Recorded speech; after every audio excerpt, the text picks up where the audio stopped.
Good morning and welcome to Rose Red Homestead. One of the things that we focus on is emergency preparedness, as you know, along with food security and self-reliance. And because of the uncertain times in which we live, Jim and I both feel very strongly that it would be to all of our advantages if we would prepare for the uncertain times ahead with enough food and water for a few weeks, up to a year if possible, along with all of the other things that accompany our needing to be able to prepare food, off-grid, fuel, whatever it is that we need. Today we're going to be focusing on great comfort food, and that is mashed potatoes. Now, in our food storage, we have a number of ways that we can get to mashed potatoes. I'm going to show you my three favorite ways. I have done a video, and I will link it at the end of this video, on testing out potatoes, freeze-dried potatoes, and I think dehydrated potatoes, done a number of ways. And you may notice that here I have home canned potatoes, instant potatoes from the store, and then these are my frozen mashed potatoes. And this is 5 pounds of potatoes plus one more packet. We've used one packet from these 5 pounds of potatoes, and I'll get to those in just a minute. But I have done freeze-dried potatoes and attempted to turn them into mashed potatoes, and I don't have the best of results. But thankfully, we have this wonderful community of people who have additional skills than what we have, and we share, and we will have a lot of responses on this, I hope, of how those people with freeze dryers have done potatoes successfully and turned them into mashed potatoes. So watch for the comments under this video for people who have freeze dryers to respond to how they do it. I'm going to show you these three ways, and these are all really wonderful, good, quick and easy ways to do. So I'm going to start with home canned potatoes. Now, I've been through a whole learning curve with canning potatoes. My first attempts left this starchy, gelatinous material inside the jar. And while the potatoes were okay, I didn't really like that gelatin stuff that was in there, and it was just starch from the potatoes. So in another video, and listening to people in our community who shared their expertise, what I did with this batch, and this batch was in January of this year, January 3rd of 24. So you can go back and look for that video, and I show you what I did to greatly diminish the amount of starch that is in the jar, and these potatoes have turned out fantastic. And we've also been through a video where some people can potatoes without any liquid on the inside. Please don't do that. The USDA recommends against that very strongly. It is not a safe way to do it, even though it gets rave reviews from people who do it. They are just messing with the probabilities in botulism. So this is a great way to do potatoes. So what I'm going to do here to get to mashed potatoes is open up the jar. Well, that was interesting. And sometimes there's blackish on the inside of your lids. It is oxidation on the lid, and it is nothing to worry about, so it's not a problem. They smell just fine, so I'm going to dump them and the liquid in this pan. When I did it before, I could hardly get them out of the bottle. But the liquid in there is nice and runny, and it's perfect to reheat them. So I'm going to heat them, and then we're going to turn these into mashed potatoes, and I'll show you how to do that when they are hot. Now, the next way I want to show you is to have instant mashed potatoes on your food storage shelf. And I have three ways of doing this. You can buy them in a box like this, and there's no plastic wrapper on the inside of this box. You open the box and you get right to the potato flakes, and these work just great. But you need to be concerned about how they are stored. I just have kept these. I bought these for a video that we did where I just needed to show a small box of potatoes. Normally I would never buy anything this size because I buy in bulk. My go-to, my very favorite, is Bob's Red Mill potato flakes. And these are pure potatoes. They don't have butter added, they don't have salt added, and so you can do that as you wish. Let's see here. Here you need to also add water, salt, butter, milk, and here you need to add water, butter, salt, milk. So these also have no other additives. I also have some out on our food storage in number 10 cans, and they are powdered. I used to have some that were already had the butter and salt in them, and they were in little pellets. I used all those up, and they went rancid very fast. So don't buy anything that has been pre-seasoned. It must be just pure potatoes. But my really go-to is Bob's Red Mill, and you can buy on Amazon. And I will put the link in case you want to check it out. You can buy 4 of these 1-pound packages of potatoes for $30. And that's a reasonable price. Anytime you get something that is produced by someone else and packaged up nice, it's going to cost a little bit more than if you do it yourself. This package of 1 pound, serves 25. And so it has 25 servings in there. Now, the reason that I really like potatoes in this form, they're very easy to measure out in whatever amount you might need. Also, particularly the Bob's Red Mill tastes just like homemade mashed potatoes.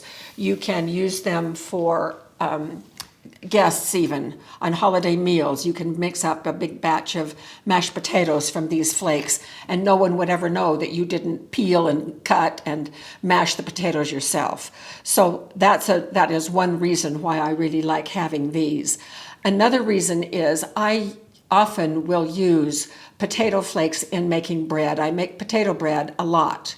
And so just being able to get the raw flakes out of here without reconstituting them and putting them in with my bread is very, very convenient. So having a dried, preserved way of doing mashed potatoes has a versatility all of its own. And so we like to have a lot of these on hand. Now this row is my frozen potatoes, and these are, this is 5 pounds of potatoes, I explained at the beginning, and they are frozen solid, flat like this. These will thaw out on my countertop in the sunshine in about 30 minutes. Or you can put them, that's not a safe way to thaw, so they say, but it's only 30 minutes. Nothing can happen in 30 minutes. And then these are ready to go, and these are already seasoned just the way we like them. So I just pop this right in the microwave, and this is enough for 2 servings, one for Jim and one for me. And this is so convenient. This is probably my most favorite way of doing mashed potatoes in a fairly quick format. So being able to heat them in the microwave is just great.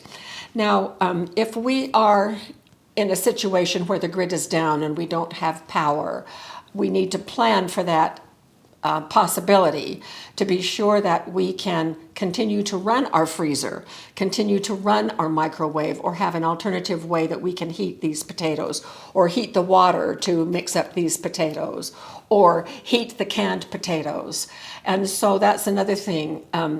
I cannot stress enough how important we feel it is to have your freezer integrated with your food storage. And Jim and I have picked up an extra freezer, so we have more than one freezer out there. And with our Bluettis, our solar power stations, we can easily run our freezers and our microwave if necessary. And we've done a video on that as well. So I will, let's see, I'm up to 3 videos I want to link. I better put the links to those videos under the description of this video, as well as linking a couple of them at the very end so you can have them. So let's check on our potatoes. Our potatoes are done, so I'm going to take this little colander and put it in the sink.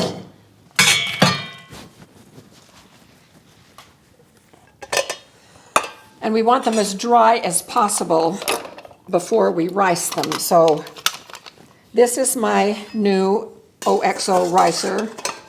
I've never had a potato ricer before. I just got it, actually showed it in our recent class that we did on holiday foods, and I just love it.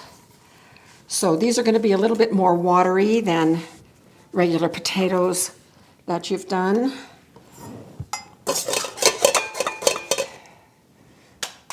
This works just so phenomenal. I'm sold on a potato ricer.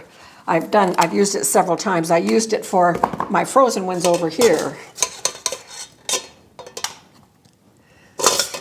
The great thing about this one is you can put potatoes in here with skins on, and the skins don't go through the ricer. They stay in the little compartment, and so it's like you don't have to peel your potatoes. You can cook them with skins on and put them in the ricer, and then the skins will not go through.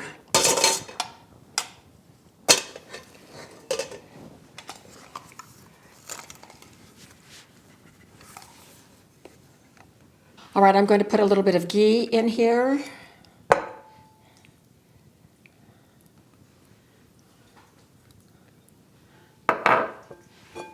Some salt.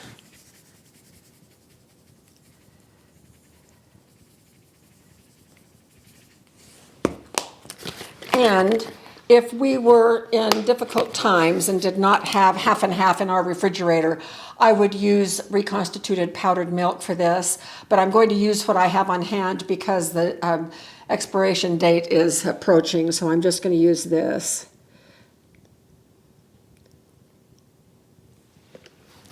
And now I'm just going to mix all this together.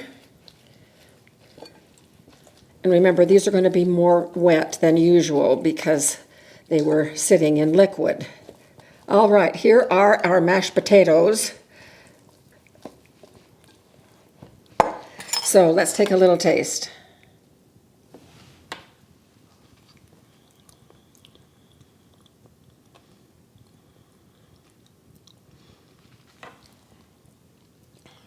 The taste is wonderful. These are a tad bit wet, so I think next time I would try to mash them without the half and half, and then just add the half and half sparingly. The ricer did a good job, but I can taste a little bit of the little nubs from the ricing.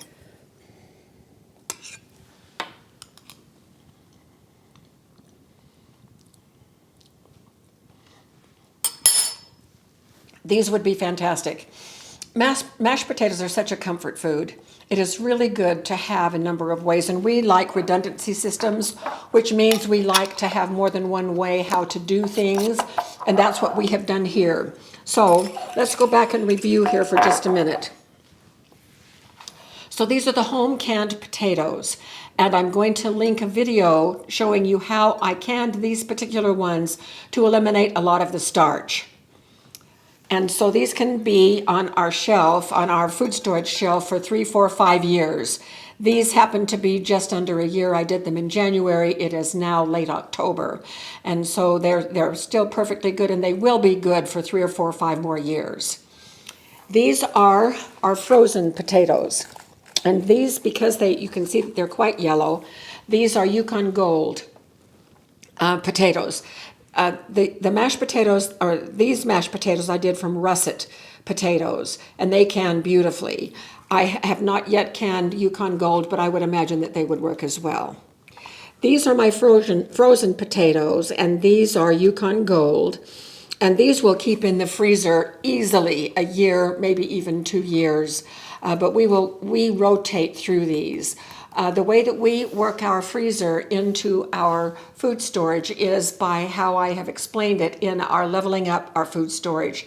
This is level 1 that integrates food and ingredients from the freezer and the pantry and the refrigerator. And then what we are trying to encourage everyone to do is to have a minimum of 60 days worth of meals at the level 1 level, where you have ingredients or meals frozen, or the ingredients in the refrigerator or the pantry, so that you can just whip things up in a hurry and have food for 60 days. So that is a great goal. And by doing this, we rotate through our things in the freezer all the time. And so it is really every day almost we are getting something from our freezer to rotate through it. So even though these potatoes will keep for a really long time, we won't need to do that because we'll be rotating through. And when I get down to about 2 packets, then I will go buy another 5-pound bag and do an additional 6 baggies of this. Now for these, one of the considerations is how do you store these if you happen to have a lot of them? Well, the Bob's Red Mill come in plastic bags like this, but as we all know, rodents are not dissuaded from getting in here just by this plastic. And so what has worked well for us, although our viewers report not everyone has this very same result, but we keep these type of things in a large bin, a plastic bin with a tight lid. Now, for us, we keep those in our freeze dryer lab, and we have not had rodent problems in there. Maybe a time or two we have seen some droppings. I can't really remember. Yeah, I think a couple of times. Years ago. Yes, but it's relatively rodent-free, and we have not ever had any problems with rodents in that room. We have had problems with rodents in our garage, and we've done a video on that as well. And so to make these extra safe, you could, well, we store them inside those bins, but they're already stored in plastic, which will also help keep bugs out. These, I would not encourage anyone to buy anything that is in, like potatoes, that is in a cardboard container that does not have an inner plastic lining, because this is not an airtight container. So you could move these, pour them into a jar. You could even do the same thing here and vacuum seal it that way. And what I would do is snip off the directions and poke right down in the jar to vacuum seal along with it, but you can vacuum seal them. You can put a plastic bag around this, a baggie, and then put it in a bin. And so the idea is to keep bugs and rodents out of it. So whatever you need to do. Some people will put things in metal garbage cans with lids to keep rodents out. So it would depend on the difficulty that you might have with rodents. We don't have a lot of problems with it, and we've now kept everything in bins, and that has done it for us. When you rotate through your stores, you have a better probability of keeping things fresh for a long duration, but you have to replace them, of course, and that's an expense, but you have to eat, which is an expense as well. So you might as well eat what you store and store what you eat, and that way we can build our stores as we go. So I hope that this has been useful. This is 3 fairly fast ways that you can use food storage for making the wonderful comfort food of mashed potatoes. So thank you very much for being with us, and we will see you soon for more videos.